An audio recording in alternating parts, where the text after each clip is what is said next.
everyone and welcome to episode 5. Hi everyone and welcome back to my In Charge series. I hope you're really well.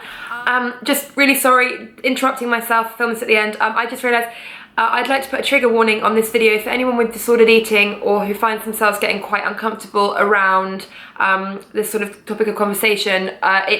I would just like to put in that this video covers eating disorders and disordered eating. So, thank you, enjoy. If you haven't watched the In Charge series before, basically, I've written a book and it's about to come out. When you are watching this, it will be less than 2 weeks until publication day. It's coming out on July the 13th. I should have that like tattooed on my face by now. It's coming out on July the 13th. I am beside myself with excitement. The In Charge series, again, if you haven't watched it, is literally taking a chapter each week for the, so I've done like 4, I can't remember how many I've done, but it's taking a chapter each week and having a little bit of a chat about it ahead of publication. Yes, before you ask, I've hurt myself. I actually forgot. It's feeling a bit better. I tried to pick up Alex. I got a bit cocky. He went, "I bet you can't pick me up," and I was like, "Bet you I can." Anyway, really hurt my wrist, and then I felt kind of fine, and then I wasn't feeling fine, but it didn't swell, so it's all been a bit weird. So I went to the hospital, and he thinks I might have fractured my scaphoid, but it takes 2 weeks to tell for some reason. I didn't really understand, so I have an x-ray in 2 weeks. And I have to have this on. 2 weeks, you're right, does mean it will be the day before my publication, which means I'll be going to my own book launch with a whopping great cast on. So can we all just keep a silent prayer that it isn't fractured and it's just sprained? I'm hopeful that it's just sprained. So I also think it is. I think positive mental attitude, I'll be fine. So in this episode, I wanted to talk about thinspiration. Now, I'm sure everyone knows, sorry, I've just eaten my breakfast and I'm a bit hungover. It's a nasty combination. I'm sure everyone knows what thinspiration is. Thinspiration is literally, I mean, it's the inspiration to be thin. It's a hashtag generally. It's used quite a lot on Instagram. I know a lot of the time it is quite ironic when people use it now. They're like, oh, hashtag thinspiration, like irony. But the fact is it did stem from something quite real, which I find to be very scary. So this chapter is Dear Thinspiration, CC, hashtag body goals, hashtag beach body ready, and hashtag thigh gap. Because these are also beauty ideals, if you like, that we are in one way or another sort of feeling like we need to conform to.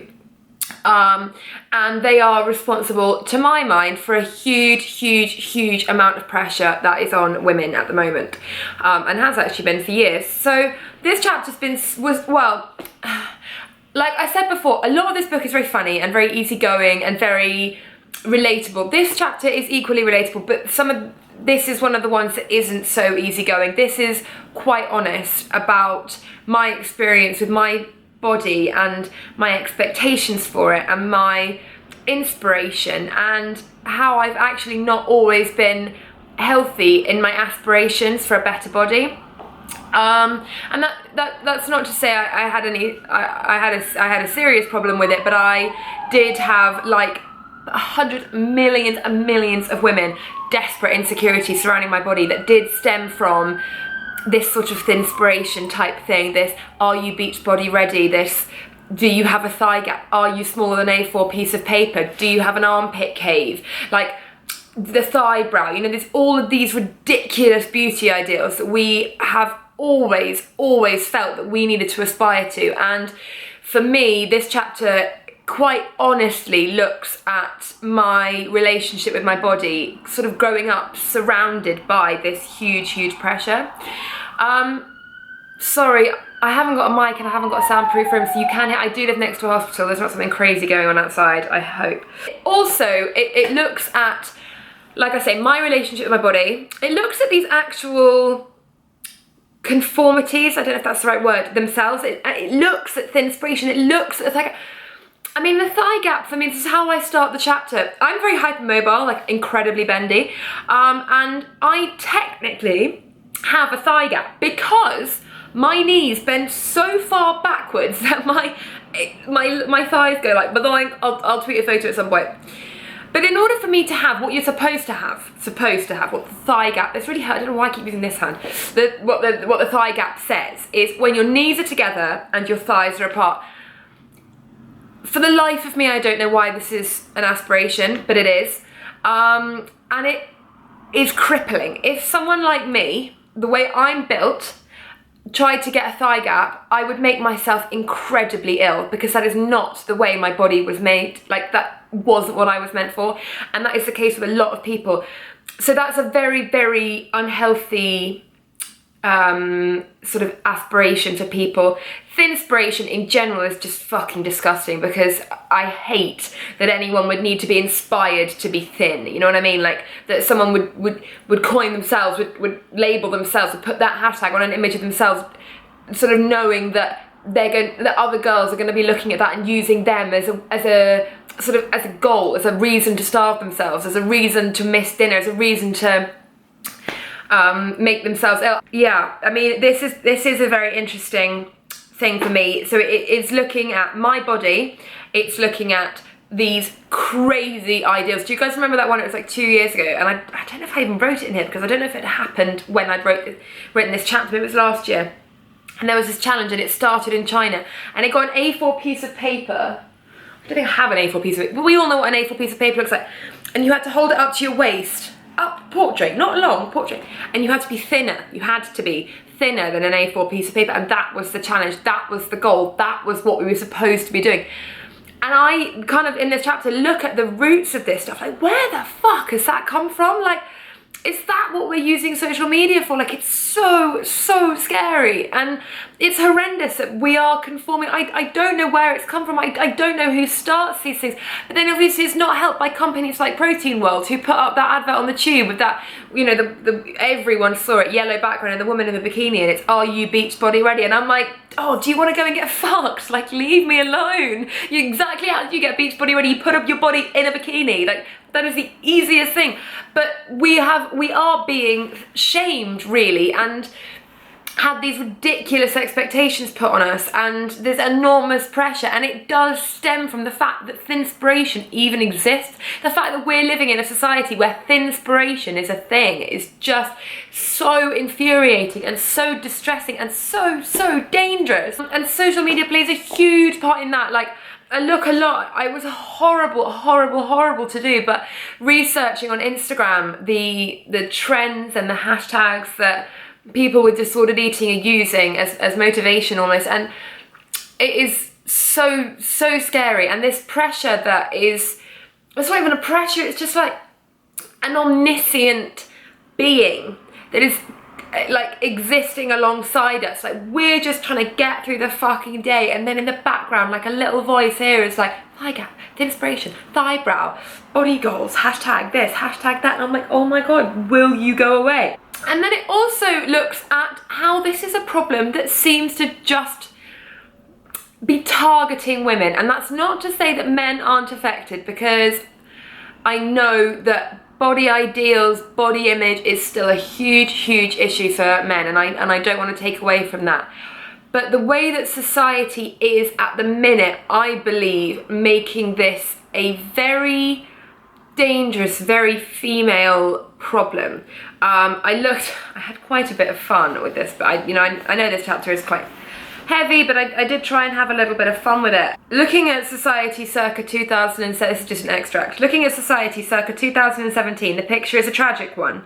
You can't be a famous fat woman unless you are literally the most talented human being in the world, would be Adele. And I use the term fat loosely. Are you willing to be defined as the fat friend in every film, like Rebel Wilson or Melissa McCarthy? Are prepared not to be fat anymore and have a fitness DVD coming out in time for Christmas, e.g. Charlotte Crosby or anyone who was on Geordie Shore or any of those shows? Are a stand-up comedian, in which case it is basically mandatory, and that's obviously Joe Brand. You can't be on primetime television and not be conventionally pretty unless you are over 50, very funny and be able to laugh at yourself, or prepared to have lots of surgery done. And then I draw a comparison to that in the men's world, when you think of all the fat, and I hate using that word, I really do, but actually it's more, I'm using it in a descriptive term rather than a derogatory one, if you know what I mean. Like, I'm literally using it as a descriptive word. You can't be fat as a male comedian, or as a male TV host, and then you look and you think, oh my God, yes you can. You can't be a fat male actor, and then you look and you think, oh my God, yes you can. And I just started seeing all these double standards, and there is a huge pressure on us that sort of this is what thinspiration is, you know what I mean? These beauty ideals generally in their rawest form are something that are so targeted and so distressing and so actually sexist. You know, they are going for women. This is a huge issue that's affecting women. And then there's the sort of repercussions of that, which is more than just my relationship with my body, but it's all of our relationships with our body. I have a conversation, like a type, I've sort of written up a conversation, an actual conversation I had with a friend of mine while I was writing this, and it was her complete inability to take a compliment. And I think I'd said, oh my God, you look amazing, you look like you've lost weight, which again, I shouldn't be using as a compliment, and then her reply is, oh my God, no I haven't, I'm like a troll, don't look at me, blah, blah. And it's like, we can never ever see ourselves as perfect because there's so much bearing down us going, you're not perfect yet, you're not perfect yet, you can do more, you can do better. This is really hurting this hand. But you know, there is always a voice, and it's not even in our head, it's very much out and about, it's very much on the tube. There is a voice saying to us all the time, you're not good enough. And that is stupid trends, which dangerously, so dangerously, I realise were trends that were created by women. I've said it in the book. I guarantee you, if you went and asked a man what a thigh gap was, I'm pretty sure he'd think it was a fast food chain. You know what I mean? Like, nice chicken thigh, I'm gonna go down the Gap and have a chicken thigh. They probably wouldn't have a bloody clue. If I wish he was here, I'd ask Alex, what's a thigh gap? And he'd probably go to gaps in your thighs. I'm like, yeah, but do I need one? And he'd be like, why do you need one? And it would be a very confusing phenomenon to explain to him. Like, I need to have a thigh. He'd be like, why? I don't understand. I know, again, before I carry on, I know that a lot of the time that men can be responsible for that, and I don't want to undermine the struggle of a woman perhaps who does have this pressure put on her by a man, but generally speaking, these are issues not only for women, but what I worry is that they were created by women. Literally just to fuck with women. Like thinspiration, or the thigh brow. Do you think a man has ever looked at a woman and gone, that little thing that looks like an eyebrow just above her thigh, you know, like that little thing, why don't all women have that? Let's make a hashtag and shame the ones that don't. I don't think Kanye West was sitting there watching the Kardashians all like swimming, and then, well, probably not swimming because they'll ruin their hair, but you know, wandered, floating up and down past the pool. I don't think he looked at them and thought, that's the thing, let's create a hashtag. I suspect that was probably Kris Jenner going, oh, sweetie girls, this is perfect, perfect opportunity to, you know, to shame the living shit out of the girls who aren't as pretty as you. That was a terrible American accent. I've also never heard Kris Jenner speak, so she probably doesn't sound anything like that. But the point is that was invented by a woman. These are things that have been created by women to fuck with women. And they are fucking with us, whether, you know, however strong and body positive and body confident and self-confident and how much self-love we have, they are affecting us, and we need to acknowledge them, and we need to see them and hate them, and they make me so angry. We do need to do something about this. We do need to sort of stand together and be like, we're not fucking having this, it's not safe. So it's interesting. I think beauty ideals obviously a huge part of Pretty Normal Me, a huge part of my fight, so there wasn't really going to be a chapter big enough for me to talk about all of this, you know what I mean? So I know that is a recurring theme throughout the book, but this chapter, this thinspiration chapter, looks exclusively at this idea of body image. And again, I don't know if I've done it justice, and I hope that I have, and I know this video is not as funny as the other ones, and it's not as lighthearted, but the book isn't exclusively lighthearted. I do want to talk about some serious issues, because there are serious issues affecting women, and I really believe that this is one of them. And just as another side note, within this book I also have, and I won't do a video on it, so you probably wouldn't know until you bought it, but if you're gonna buy it, I was very lucky to have some very brave friends who have struggled with eating disorders in the past, and they have shared their stories in this book as well. So I kind of look at thinspiration in the ridiculous sense, which is what the fuck you know is going on. I look at it in the way it's affected me. I look at its place in society, and then I actually got some of my gorgeous friends have been willing to share their stories. So I think I hopefully am able to look at it in like more than just one dimensional way. Also that I've done it justice.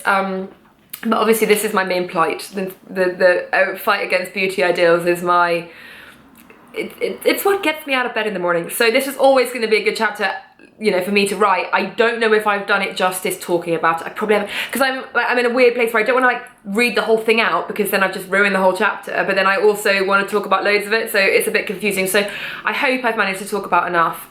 If I haven't, then I'm really sorry. It was very interesting for me to write this, and I like watched my own little journey to self-love happening as I wrote it. Do you know what I mean? Like, I started writing it off and I was very honest about my you know, when I was a teenager and the issues that I had with my body, and I sort of like took myself on a journey until I got to the end of the chapter, and I'm like, you know what, inspiration, just get fucked.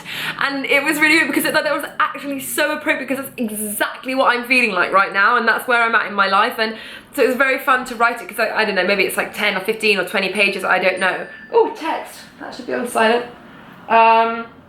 Yeah, maybe it's, I'm not sure how many pages it is, but I really enjoyed particularly reading it back. And I was, when I started, and I was so insecure because I was describing like 15-year-old me, and then finished and it was describing 23-year-old me, and I was like, this is great. Like, it was my little journey of like, fuck you, thinspiration, like leave me alone and leave my friends alone too. So yeah, that is a chapter. That is in the book. If you want to buy it, you can. Please do. It's so close to publication. I'm in a terrible state, if I'm honest with you. I'm so nervous about this. You can probably tell because I'm getting a bit worse at these. But 2 weeks to go now, which is so exciting. There'll be two more episodes in the In Charge series. There'll be next week where I'm talking about another chapter, which is my closing chapter. And then the one after that is going to come out the day after publication day. Which will probably just be like a raw one take through, going holy fuck, I'm so excited, and giving you a bit of information where it's all stocked, that sort of thing. So excuse me, that's disgusting. So yeah, that was that. I hope it was okay. I hope you've liked this video. Like I say, if you want to pre-order this book, please do. Like I say, out super duper soon.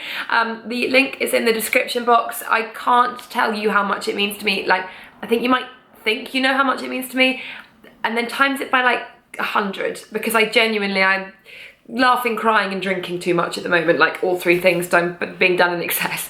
Feels great. I'm okay. I'm not having a breakdown.